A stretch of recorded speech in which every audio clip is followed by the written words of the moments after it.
أعوذ بالله من الشيطان الرجيم. بسم الله الرحمن الرحيم. الحمد لله والصلاة والسلام على رسول الله وعلى آله وصحبه ومن والاه. أشهد أن لا إله إلا الله وأشهد أن محمدا عبده ورسوله.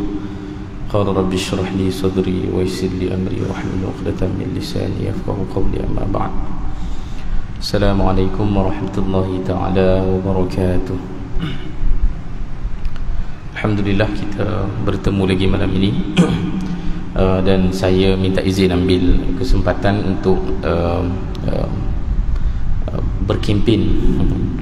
berkempen dengan apa yang berlaku 3 hari lepas di Palestin, kerana saya yakin ia satu cerita yang mengesani kita semua, dan rugi tak gunakan peluang kehangatan isu pembebasan Palestin itu untuk kita sama-sama berkempen dengan keluarga kita, dengan masyarakat, dengan kejiranan, untuk belajar ataupun mengetahui latar belakang kepada isu yang berlaku sejak kita akan sebut 105 tahun yang lalu, kalau ikut umur sebenar Palestin itu mula dimasuki oleh orang luar, dan 53 yang lalu kalau ikut pembahagian negara yang dipersetujui dalam perjanjian Oslo 1967, dan sampai ke hari ini masih belum selesai.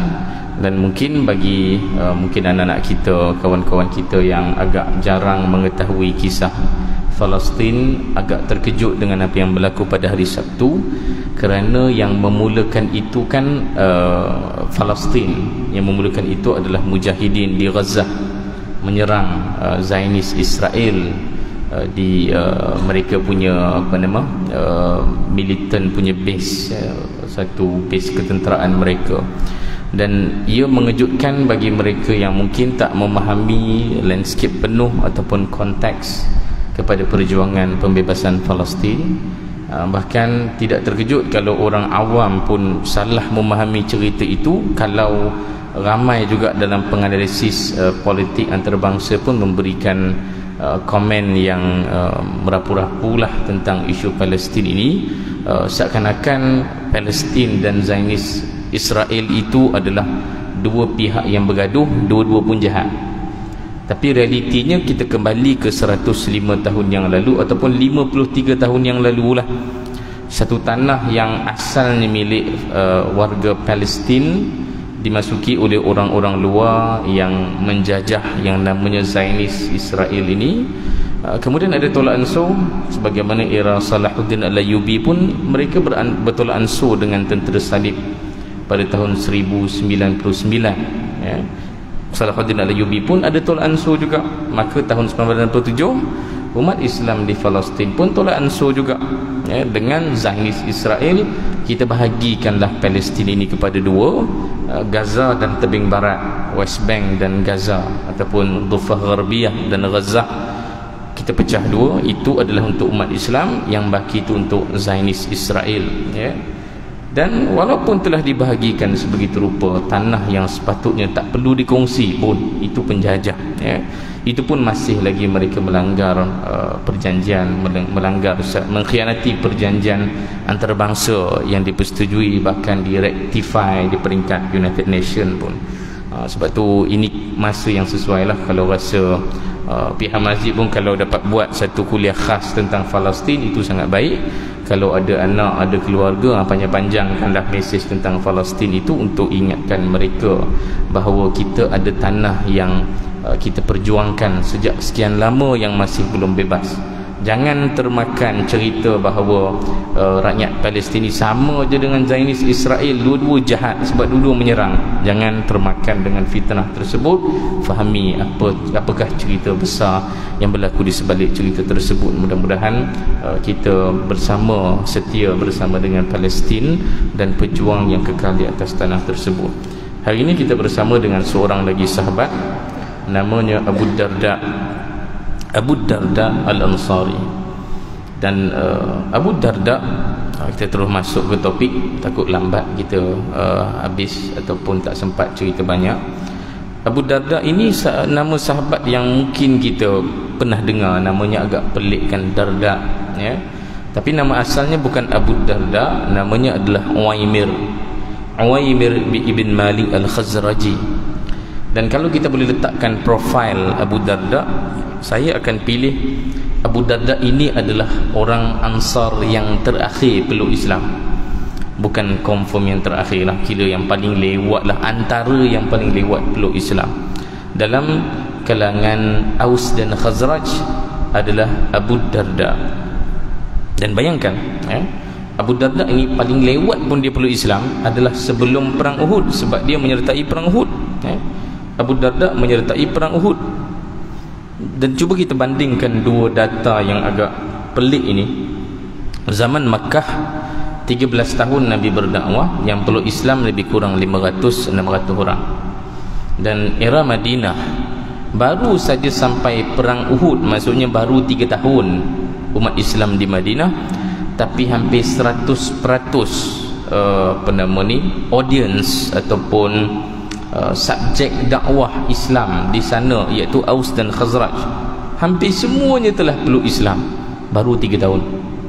Apa yang menyebabkan data ini berbeza? Dia pelik kan, kenapa dalam dekat Mekah tu Nabi sendiri berdakwah kepada keluarga Nabi SAW sendiri, itu pun tak sampai 5%. Kalau 500 tu 5% je lah kan, less than 5% lah kalau kita letakkan nombor. Kurang daripada 5% orang di Mekah yang peluk Islam dalam masa 13 tahun Nabi berdakwah. Tetapi dalam masa 3 tahun 100% ataupun 99.9% di Madinah ini Aus dan Khazraj telah peluk Islam. Dan ini data yang menarik, dan kita boleh belajar sambil-sambil kita cerita tentang Abu Darda. Kita akan faham kenapa orang Aus dan Khazraj lebih mudah terima Islam berbanding musyrikin Mekah. Orang Quraisy, musyrikin Mekah ni payah sikit nak peluk Islam, tapi Aus dan Khazraj agak cepat. Kenapa? Dan menjawab soalan kenapa itu akan menyebabkan kita bertemu dengan satu kebaikan yang kita boleh belajarlah daripada mereka sendiri. Kita mulakan terus kisah Abu Darda. Beliau seorang peniaga kaya raya. Dalam masa yang sama beliau juga seorang yang sangat committed dengan berhala. Dia aktif berniaga, kaya raya. Dalam masa yang sama dia adalah seorang yang juga sungguh-sungguh menyembah berhala. Dan nanti kita akan ceritakan apa beza berhala di Madinah dan berhala di Mekah. Tapi kita mulakan dulu dengan cerita-cerita awal yang dicatat dalam kitab yang kita rujuk. Dia ni ada best friend dia, kawan baik dia. Dan kawan baik kepada Abu Darda adalah Abdullah ibn Rawahah. Abdullah ibn Rawahah ni sahabat. Dia dah peluk Islam awal lah. Abdullah bin Rawahah ni kira antara yang awal lah, sebab dia menyertai seingat saya dia menyertai solat Jumaat pertama di rumah, siapa nama dia tu? Lupa dah saya. Ada seorang sahabat pertama yang meninggal dunia di Madinah. Rumah dia itulah As'ad ibn Zurarah. Rumah As'ad ibn Zurarah ni disertai solat di rumah As'ad ibn Zurarah, Abdullah bin Rawahah, ya. Abdullah bin Rawahah adalah best friend kepada Abu Darda, berkawan lama. Tapi seorang musyrik, seorang muslim. Dan cerita pertama yang dicatat dalam buku kita adalah cerita bagaimana Abu Darda bertanya khabar kawan dia tadi, sebab dia tahu perang Badar sedang berlangsung. Dan dia tanya, mana dia?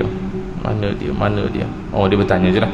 Faqala lahu al-fata al-Khazraji, maka dijawablah soalan dia tadi tu, laqad abla fil ma'rakati akramal bala wa 'ada saliman ghaniman wa tam'anahu alaihi. Dan adalah seorang muslim jawab kepada Abu Darda, Abdullah ibn Rawahah itu telah berperang dengan sangat hebat, dan dia pun pulang dalam keadaan selamat dan membawa harta ghanimah yang banyak, dan dia pun ditenangkanlah dengan khabar tersebut, kawan baik dia. Dan ini memberikan kita satu gambaran lagi. Nanti kita akan kumpul di hujung sikit apa beza, apa yang menyebabkan Abu Darda ni ataupun orang Ansar secara umumnya lebih cepat peluk Islam berbanding orang Mekah. Dan Abu Darda dia ukhuwahnya sangat luar biasa dengan Abdullah ibn Rawahah. sehingga kan mereka ni selalu bertukar-tukar ziarah lah, saling ziarah rumah masing-masing. Dan antara cerita, kita terus masuk kepada cerita bagaimana Abu Darda peluk Islam. Abdullah bin Rawahah, best friend dia tadi, yang Muslim itu, dia telah ziarah rumah Abu Darda satu hari.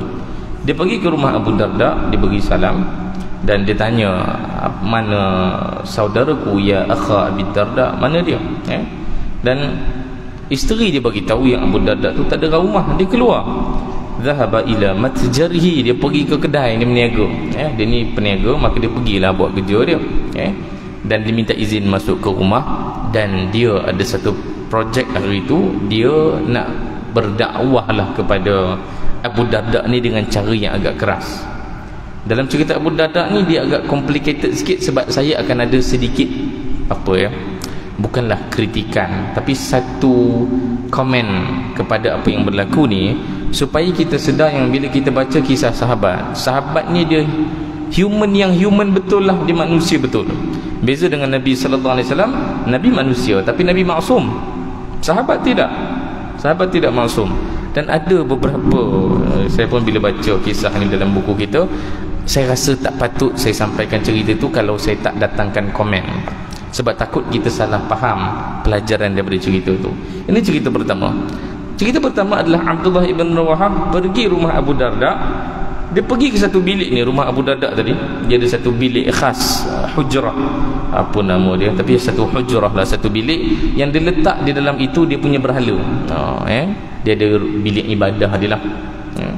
Dan dia jaga berhala tu sungguh-sungguh. Tiap pagi kalau keluar dia akan sembah berhala dia, pulang ke rumah dia pergi ke berhala dia dulu.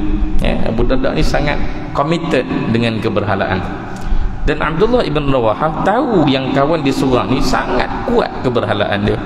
Maka apa dia buat? Hari itu dia ziarah, dia ada satu projek, dia nak buat apa yang Ibrahim AS buat kepada berhala-berhala yang disembah oleh kaum dia di Ur, Iraq, iaitu memecahkan berhala milik Abu Darda. Macam mana? Dan ketika itulah, lepas berhala itu dah pecah, isteri Abu Darda cakaplah kepada Ibn Rawahah, kamu tu adalah best friend dia. Ahlakatni ya Ibn Rawahah, kamu menyusahkan aku nak jawab apa kepada Abu Darda, apa yang kau buat ni? Sebab Abu Darda sering, tentu sekali tidak menyangka yang kawan baik dia akan buat macam tu.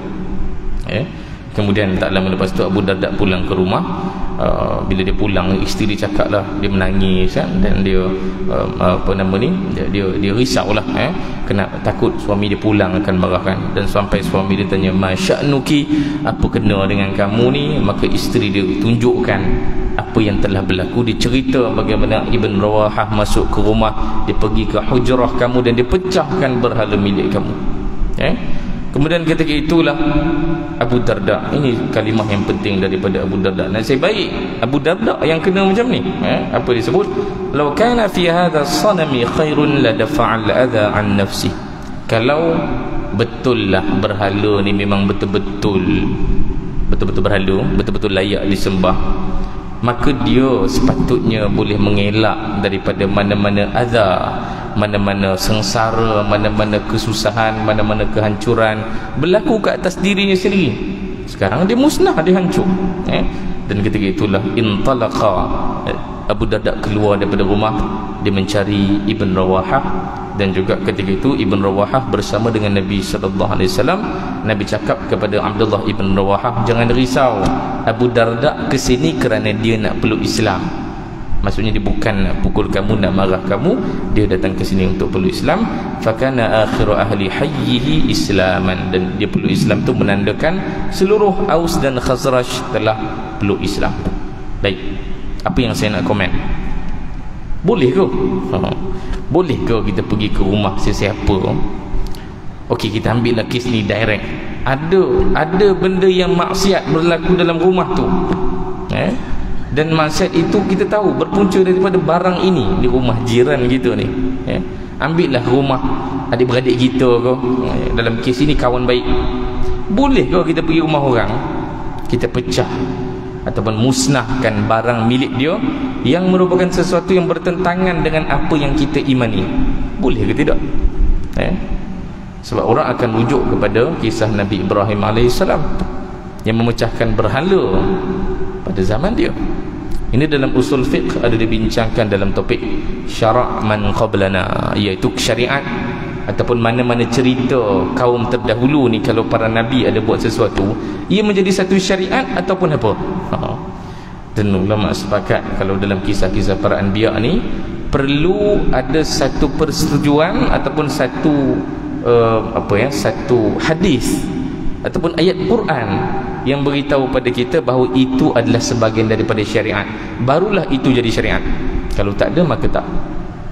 Ya, sebab kisah Nabi Ibrahim terang-terang memang dipecahkan berhala milik orang lain, bukan milik Nabi Ibrahim. Ya, dan itu adalah khas untuk Nabi Ibrahim AS saja, bukan untuk mana-mana orang.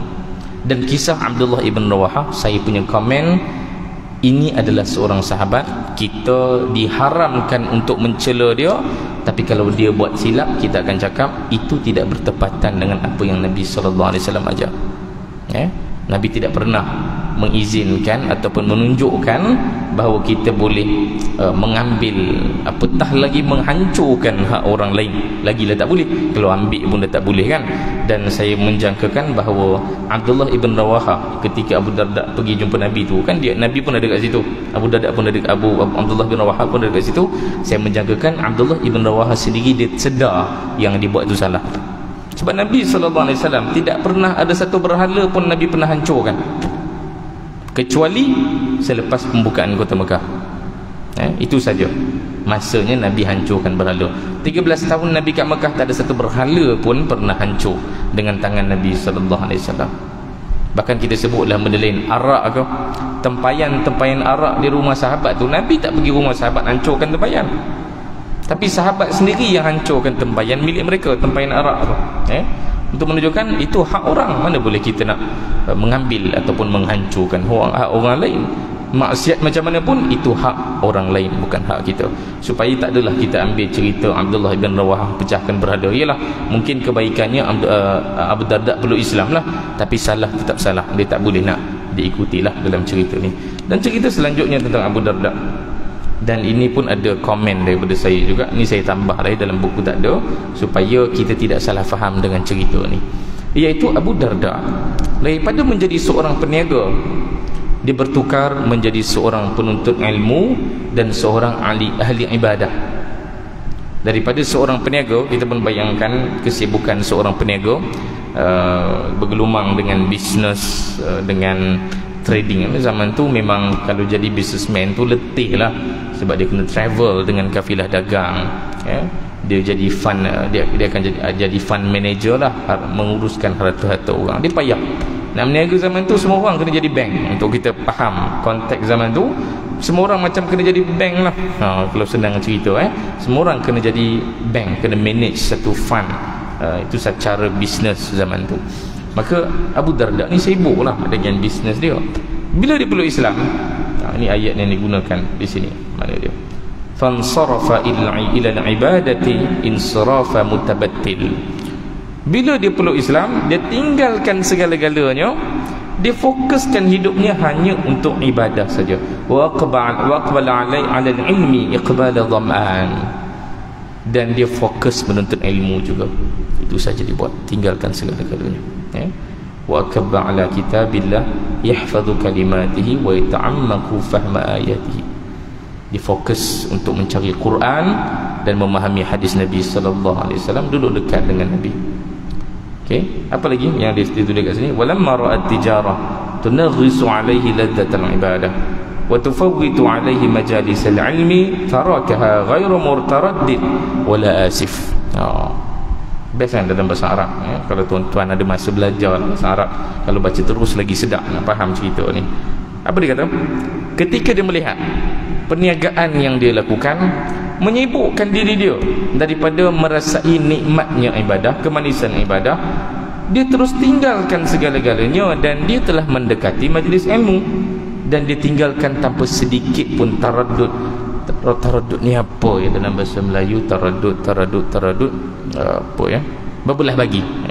Dia tidak berbelah bagi langsung, tidak ada kata dua lah, dia terus buat keputusan, aku hanya nak ilmu dan ibadah. Okey, kat sinilah datangnya komen dan satu soalan, macam mana kita nak faham cerita ni supaya kita tidak salah memahami cara beragama yang Nabi sallallahu alaihi wasallam pamerkan pada kita. Pelajaran yang baik daripada cerita ni apa dia? Ya, memang sepatutnya kesedaran kita untuk beragama membuatkan kita lebih seimbang dalam hidup. Maksudnya apa? Kalau selama ni memang hidup tu fikir untung dunia saja, pergi masjid pun ada untung tak, baru kita akan pergi masjid, ataupun bila nak sedekah pun kena fikir juga boleh tolak cukai tak kan. Kalau boleh tolak cukai, sedap sikit lah nak sedekah, tak salah lah kan. Tapi terlalu bergantung kepada apa nama ni, untung rugi dunia tu, kira tak seimbang lah hidup kita kan. Bahkan kita bila sebut tentang anak sendiri pun, ada kucing masuk seronok sini nampak haiwan kan, rasa macam natural je masjid ni. Kat mana tadi? Hidup keseimbangan dari sudut ibadah itu penting lah. Sebab hidup tanpa agama membuatkan kita lupa ada hak Tuhan dalam hidup kita ni. Tapi sebab tu kita guna perkataan seimbang, muwazanah dalam bahasa Arab. Itu yang menjadi teras kepada agama kita, keseimbangan tu. Tak boleh ekstrim di mana-mana. Dan Abu Darda, dia ada satu cerita tambahan yang tak ada dalam buku ni, yang saya kena tambah. Untuk saya masukkan komen saya datangkan cerita ni untuk kita faham dari mana datang komen saya. Sebab orang akan salah faham tentang cerita Abu Darda. Apa dia? Adakah bila kita, contohnya lah kan, satu hari kita pergi ke Masjid Setiap Alam, mungkin datang kuliah saya ke apa, tiba-tiba terdetik aku nak berubah lah esok, adakah esok kita terus tulis surat letak jawatan bagi kat bos kita, sebab aku nak menuntut ilmu dan nak ibadah sajalah, hidup aku selama ni dah sibuk sangat dengan dunia, nah aku nak resign, esok juga berhenti, berapa kena bayar pun aku sanggup? Adakah macam tu yang dimaksudkan daripada cerita Abu Darda? Sebab yang dimaksudkan macam tu, yang diceritakan adalah itu. Sebab itu kita kena komen sikit kata-kata Abu Darda dan periwayat cerita ini supaya tak salah-salah memahami dan ambil pelajaran daripada kisah Abu Darda. Kisah lain yang saya nak masuk sekali dalam cerita ni apa dia, untuk faham komen saya tadi, kisah teguran Salman Al-Farisi kepada Abu Darda. Abu Darda ni dia ada satu kes yang ditegur oleh Salman. Asalnya teguran itu daripada Salman Al-Farisi. Ni sahabat juga, kita dah cerita sebelum ni. Boleh carilah balik video kita tu kan, tengok semula Salman Al-Farisi. Salman Al-Farisi tegur Abu Darda, tapi teguran itu bertukar menjadi hadis Nabi sallallahu alaihi wasallam, menjadi sunnah. Kenapa? Ini cerita dia. Satu hari Salman dia berjalan dan dia lalu di sebelah, mungkin dia lalu dekat area rumah Abu Darda ke apa, dia nampak isteri Abu Darda namanya Ummu Darda dalam keadaan yang kusut masai tak terurus. Dan jangan, yalah, masa tu syariat tudung belum lagi, syariat jilbab ataupun khimar dalam Islam dia sekitar tahun ke-6 tahun ke-7 Hijrah. Hujung era Madinah tu barulah perempuan-perempuan dalam sirah pakai hijab untuk kita faham cerita ni. Pelik lah kan, kenapa Salman Al-Farisi boleh tengok isteri Abu Darda kusut masai rambut menggerbang ke apa kan. Sebab dalam cerita ni macam tu riwayat tu, ni hadis sebab masa tu belum syariat pakai hijab lagi. Dan Ummu Darda cerita kepada Salman, Abu Darda tu suami aku tu, ni hadis dia dah tak nak dekat aku dah, dia dah tak nak fikirkan dunia dah. La hajata lahu fid dunya, dia tidak ada hajat lagi, tidak ada keinginan lagi kepada dunia. Ni macam merungut lah. Dan Salman Salman peluk Islam lebih awal, Salman lebih senior. Salman ni kira sahabat yang besar, dan kisah keislaman Salman pun panjang. Carilah video tu balik, saya dah cerita sebelum ni bagaimana Salman peluk Islam, menandakan dia ni level yang tinggi lah dalam kalangan sahabat. Salman Al-Farisi, dia tahu Islam sebenar sepatutnya macam mana, dan dia tahu daripada apa komen isteri Abu Darda beri satu isyarat, Abu Darda ni problem ni cara dia faham agama.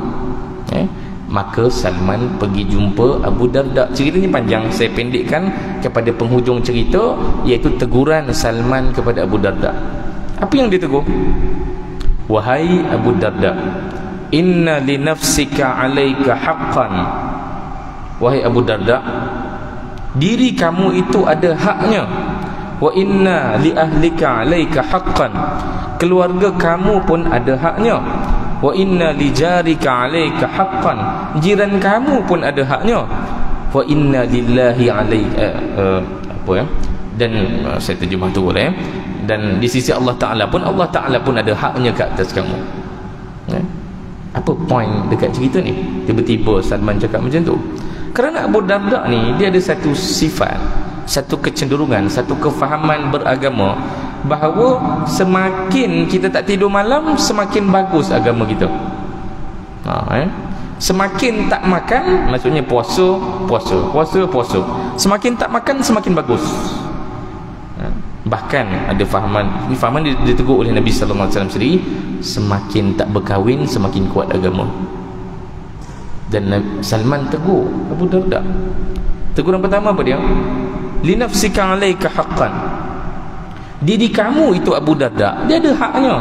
Apa hak diri kita ke atas diri kita? Pelik kan? Diri kita pun ada hak ke atas diri kita. Apa dia? Badan kita ni dia penat. Kalau kita puasa ni, betul, saya setujulah orang nak kempen puasa tu bagus semua, tapi kita kena tahu badan kita ni dari sudut energy consumptionnya memang akan menderita sikit lah di hujung hari puasa tu, sebab memang dah habis dah kita punya nutrien untuk kita gunakan lagi, habis tenaga. Tak ada orang pergi maraton berpuasa, adalah, tapi kita yakin dia menderita lah ketika dia maraton. Muhammad Salah ke main bola sambil puasa, ataupun mana-mana Morocco punya player, ataupun mana-manalah negara Islam yang main bola waktu petang, kita kena percaya bahawa badan dia, jasad dia sedang tersiksa ketika dia berpuasa dan dia main bola. Maksudnya apa? Puasa tu sendiri tujuannya adalah untuk takwa, untuk uji kita, dan untuk memberikan kita satu rasa bahawa kita nak kembali kepada Allah Ta'ala. Tapi dari sudut fitrah kita, badan kita perlu makan. Puasa ya, sebab tu Nabi punya sunnah yang Nabi bagi tahu, yang terbaik puasa ni dia jarak-jarakkan, jangan berterusan. Sunnah yang paling betul untuk berpuasa adalah kena jarak-jarakkan. Dia bukannya hari ni puasa, esok puasa lagi, lusa puasa lagi. Apatah lagi puasa tu kita lambatkan berbuka, padahal dalam sunnah Nabi sallallahu alaihi wasallam lewatkan sahur, awalkan berbuka. Sebab apa? Kerana Nabi faham tubuh badan manusia ada haknya, dia kena makan. Dan teguran kedua Salman apa dia? Wa inna li ahlika alaika haqqan. Kadang-kadang kita pun ada kefahaman yang salah tentang hak berkeluarga dalam kita beragama. Ini akan semakin tinggalkan isteri, semakin tinggalkan anak kat rumah, dan suami mungkin berjihad, berkorban dan sebagainya. Semakin lama ditinggalkan, semakin baik. Kadang-kadang kita faham macam tu. Tapi Nabi SAW ada satu hadis, bila saya baca, saya banyak mempersoalkan kefahaman-kefahaman saya sendiri bila menjadi seorang suami ataupun seorang ayah. Nabi SAW, Aisyah riwayat, setiap hari Nabi daripada subuh, Nabi solat subuh, kemudian Nabi bersama dengan majlis sahabat, barangkali ada majlis ilmu ke apa kan, kemudian Nabi wajib setiap hari Nabi akan pergi ke rumah semua isteri Nabi sallallahu alaihi wasallam. Kalau ada urusan baru Nabi keluar. Maksudnya apa? Nabi tak tinggalkan isteri Nabi. Nabi ada 9 orang isteri, pernah berkumpul sekali untuk kita faham ada 9 rumah Nabi kena uruskan. Dan itu Nabi buat setiap hari menurut Aisyah. Kecuali ialah waktu perang dan sebagainya, Nabi kena keluar lah kan. Tapi zaman sekarang lain lah, kita dah tak ada perang macam zaman dulu. Apatah lagi zaman sekarang yang kita tidak ada lagi satu tuntutan sebagaimana era Nabi SAW untuk berperang kena keluar 2-3 minggu sebab nak kena musafir kan. Dan ini ditegur oleh Salman Al-Farisi. Hak Allah Ta'ala, ya hak Allah Ta'ala, tapi jangan lupa hak Allah Ta'ala juga ada pada jasad kamu, pada keluarga kamu. Jangan tinggalkan mereka. Jangan biarkan mereka sengsara. Jangan biarkan ahli keluarga kamu tak dapat nafkah, tak dapat kecukupan. Bahkan nafkah itu pun termasuk masa, kan? Berikan masa untuk keluarga. Itu adalah pahala di sisi Allah Subhanahu Wa Taala. Dan bila Salman tegur Abu Darda sebenarnya dia jumpa Nabi sebab dia tak puas hati. Betul ini memang hadis, ini cerita. Abu Darda jumpa Nabi sallallahu alaihi wasallam, dia beritahulah apa yang Salman tegur dia. Sebab dia nak confirmkan betul ke apa Salman sebut ni. Dan Nabi sallallahu alaihi wasallam sebut, sadaqa Salman, betul apa yang Salman Al-Farisi sebut, kamu silap. Okey, sebab tu bila saya baca tadi cerita Salman tinggalkan perniagaan, tinggalkan segala-galanya dan dia fokus kepada ibadah dan ilmu. Hidup ni matematiknya jelas ya tuan-tuan. Kalau tinggal kerja tak ada gaji, mana nak dapat beras? Mana nak dapat beras, mana nak dapat kecukupan keluarga kita? Matematiknya jelas. Betul sebut tentang barakah ke, sebut tentang rahmat Allah Ta'ala ke, tapi matematiknya sama untuk semua orang. Siapa yang tak ada duit tak boleh beli beras. Dan memang adalah sebahagian orang yang ada kelebihan, ya dia tak ada duit tapi ada orang sedekahkan dia beras. Tapi tak semua orang bernasib baik begitu. Tak semua orang hidupnya barakah macam tu. Memang hidup ni matematik. Para sahabat majoritinya bekerja. Mereka bukan berkeliling dekat Nabi sallallahu alaihi wasallam saja. Untuk kita faham satu teguran Salman Al-Farisi kepada Abu Darda supaya tidak salah memahami cerita ni, takut esok masing-masing hantar surat resign dekat majikan sebab tengok cerita Abu Darda buat begitu. Apa lagi? Mana dia? Cukuplah bila sebut tentang Salman Abu Darda dan Salman Al-Farisi tadi. Tapi saya simpan tadi cerita tentang bagaimana cepatnya Abu Darda peluk Islam. Cerita dia peluk Islam sangat simple. Umar Al-Khattab, kita ambil satu contoh. Umar Al-Khattab, kalau cerita Umar peluk Islam, kan dia peluk Islam tu lepas Muslimin balik daripada Habsyah, baru dia peluk Islam. Punyalah lama balik pulang daripada Habsyah tu, barulah Umar Al-Khattab nak peluk Islam. Padahal Umar ni kalau ikut hadis, dia dah ada perasaan yang nak peluk Islam tu lama dah. Tapi proses tu kerana nak convince, nak sedarkan Umar Islam tu benar, panjang sikit. Termasuklah orang-orang lain di Mekah. Apa yang menjadi ciri orang Ansar yang menyebabkan mereka cepat terima kebenaran? Supaya kita ni bila baca cerita ni, cerita sahabat ni, kita nak ada belajar untuk dapat perangai yang betul. Supaya bila ada kebenaran, kita cepat sambut kebenaran. Dan bila ada kebatilan, kita akan cepat tolak kebatilan. Sebagaimana orang musyrikin lambat terima kebenaran, kita nak buang sikap orang musyrikin Mekah. Dan sebagaimana orang-orang Aus dan Khazraj lebih cepat untuk peluk kebenaran, kita nak ambil sikap baik mereka tu yang menyebabkan mereka lebih cepat nampak kebenaran. Apa dia? Beza orang musyrikin Makkah dan juga Aus dan Khazraj sebelum mereka peluk Islam. Saya boleh cepat-cepat sikit kepada point ni. Orang Madinah ni sebelum mereka peluk Islam, mereka ada satu ciri yang kita namakan sebagai ikhlas. Ikhlas maksudnya apa? Bila mereka ada berhala dan sembah berhala, mereka memang sembah berhala kerana akidah mereka, bukan sebab-sebab lain. Berbeza dengan orang Mekah. Orang Mekah bila sembah berhala, mereka sembah berhala sebab kepentingan duniawi. Beza kan? Memanglah dua-dua pun berhala salah juga. Syirikkan Allah Ta'ala juga salah lah. Tapi kita nak kaji ni, apa punca orang Madinah lebih cepat peluk Islam. Dan puncanya adalah keikhlasan tadi. Tengok Abu Darda kat rumah dia ada satu bilik khas untuk berhala. Ada satu bilik khas. Dan dia sentiasa committed menyembah berhala itu. Orang Mekah, siapa yang committed sembah berhala sebenarnya? Kalau tuan-tuan baca sirah, bukan Abu Jahal, bukan orang-orang besar Mekah. Orang besar Mekah ni takut agama pun sebenarnya. Dia gunakan agama tu untuk kuasa dia dekat Mekah. Kalau tuan-tuan nak belajar lebih sikit, carilah sejarah berhala, history of deities, terutamanya di pre-Islamic Arabian. Ada satu pengkaji tu, saya ada study panjang tentang sejarah berhala sejak zaman Mesopotamia lagi, zaman Nabi Ibrahim AS. Berhala ni mula-mula memanglah sebab akidah, tapi lama-lama bila dah diuji dengan wang, dengan kedudukan, dengan duit, dengan wanita, akhirnya berhala digunakan untuk mendapat kepentingan dunia. Ya. Orang-orang Mekah hanya sembah berhala bila berhala tu berikan keuntungan. Sebab tu berhala ada macam-macam jenis. Ada berhala telinga besar, ada berhala tangan besar, ada berhala musim panas, ada berhala musim sejuk. Kenapa tiba-tiba ada macam-macam jenis berhala ni? Sebab apa? Sebab kalau kamu nak dapat untung berniaga, ambillah ni berhala ni, tangan dia besar sikit. Bila kamu minta doa tu, lebih cepatlah doa itu makbul ke apa. Berhala ni telinga dia besar sikit, beli yang ni. Dia dah jadi satu industri. Dia dah jadi satu industri. Dan alhamdulillah kita agama Islam seluruh dunia, saya tak pernah tahu ada ke tidak agama, institusi agama Islam, terutamanya masjid, yang dibina untuk kepentingan. Alhamdulillah kita kat Malaysia pun ada kes yang sama. Masjid kita semuanya adalah tempat untuk semua orang, tempat awam, tak ada yuran masuk masjid, semua orang boleh masuk. Sebab semua orang doa mereka sama di sisi Allah Ta'ala.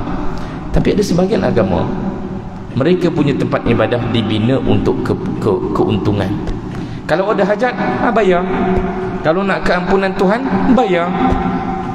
Ini bukan agama di sisi Allah Ta'ala. Itu tidak ikhlas. Dan boleh azan dulu. Kemudian lepas azan kita tutup cerita kita kepada cerita yang terakhir. Itu cerita yang penting juga. Kemudian kita salat Isya insya-Allah. Silakan.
sebelum ke cerita yang terakhir, saya nak menutup ulasan tadi supaya difahami dengan lebih baik.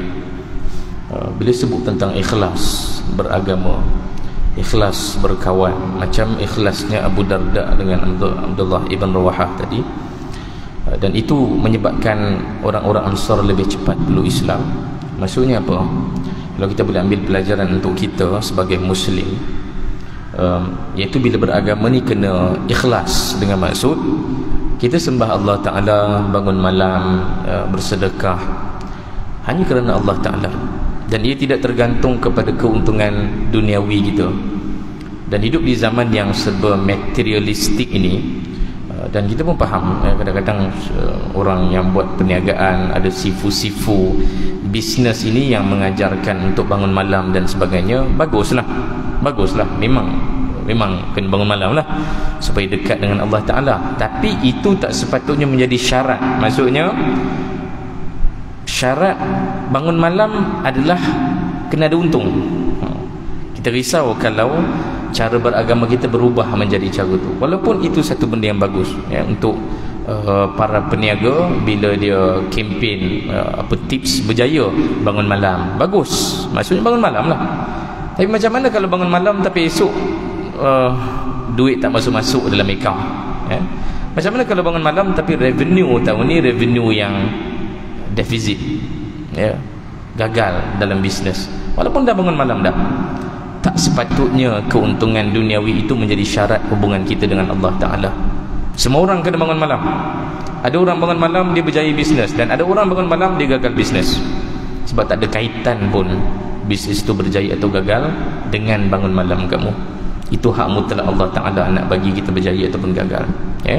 Tapi bangun malam, ya, semua orang kena bangun malam, tak kisahlah hasilnya apa. Cerita terakhir kita adalah cerita Abu Darda, dan ini adalah cerita terakhir, antara cerita terakhir dalam hayatnya. Itu satu hari Umar Al-Khattab ziarah Abu Darda, dan ini di Syam, di Dimashq ataupun Damsyik. Dan di Dimashq Umar ziarah rumah Abu Darda. Dia tanya satu soalan, rahimakallahu alam wasi' alaika alam ab'ath ilaika. Dia tanya pada Abu Darda, bukankah aku dah bagi peruntukan? Bukankah aku dah bagikan bantuan-bantuan duit kepada engkau? Sebab bila dia pergi rumah Abu Darda, dia terkejut. Rumah apa ni? Sepatutnya zaman Umar Al-Khattab semua sahabat hidup kaya raya, sebab semua hasil negara ada peruntukan khas untuk semua sahabat sejak daripada awal sampai ke akhirnya. Semua dapat peruntukan, dan antara yang mendapat peruntukan tertinggi adalah yang paling awal peluk Islam, termasuk Abu Darda. Awal lah tu peluk Islam, baru tahun ketiga hijrah ya. Banyak peruntukan mereka dapat. Maka dia tanya lah, apa besar rumah macam ni? Sebab bila bagi peruntukan, rumahnya bagilah senonoh sikit kan. Sebab kalau cerita rumah sahabat ni, pintu pun kain je ya? Tak ada barang apa dalam rumah. Ukuran perseginya pun kecil kalau bandingkan rumah kita kan. Rumah kecil yang paling pernah kita duduk, rumah sahabat lebih kecil daripada itu lagi. Dan Abu Darda jawab satu jawapan yang sangat luar biasa. Disebut pada Umar, ingat tak satu hadis yang Nabi pernah sebut pada kita? Wa ma huwa, apa dia? Dan ini hadis yang luar biasa.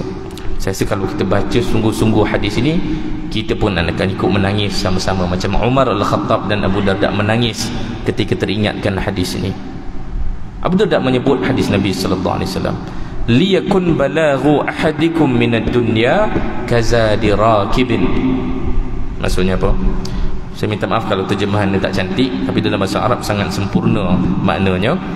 Apa yang disebut dalam hadis ni, seseorang itu apa yang ingin dia capai ketika di dunia ini adalah sama macam apa yang dibawa oleh seorang pengembara bila dia bermusafir.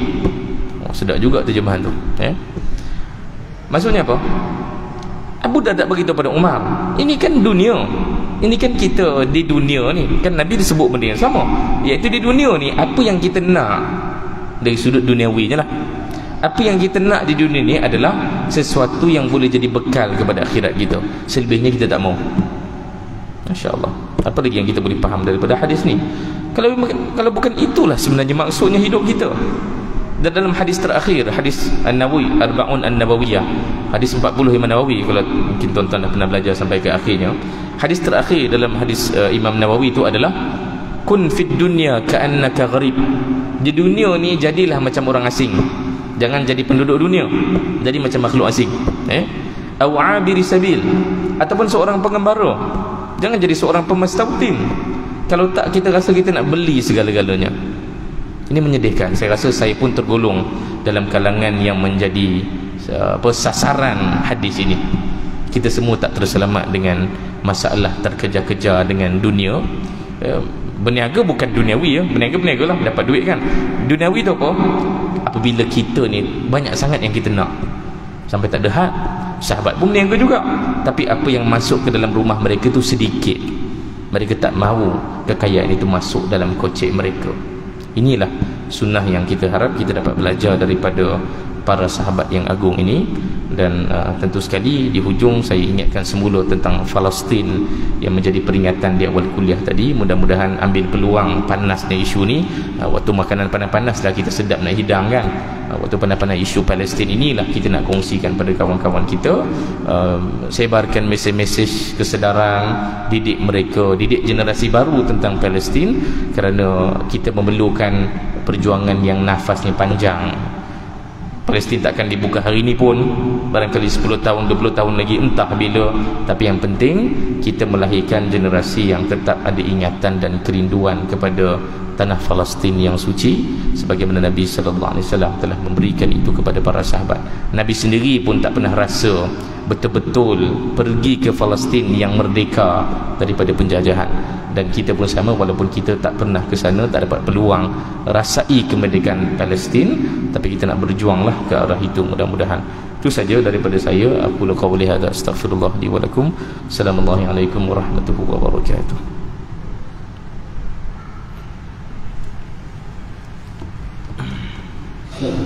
Allahu akbar. Asyhadu an la ilaha illallah